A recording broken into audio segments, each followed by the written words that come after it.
আসসালামু আলাইকুম। আজকে বেলের শরবত বানাইতেছি।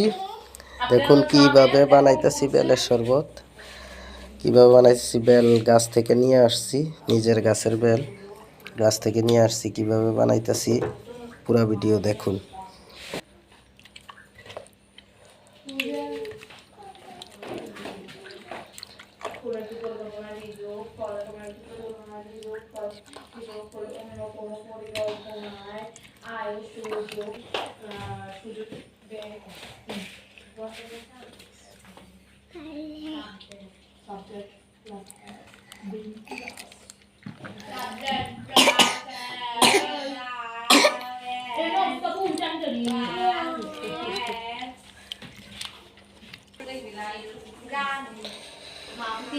এই বেলের শরবত বানানো শেষ হয়ে গেছে, এখন গ্লাসে নিছি।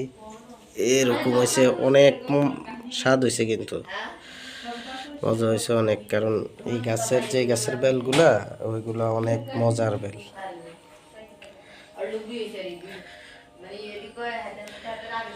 কালারটা একটু গোলা গোলা হয়েছে, কিন্তু ওই যে এটা আমি তো কাঁচা বেল ফোড়া দিছি, এটা কোনো পাকনা না।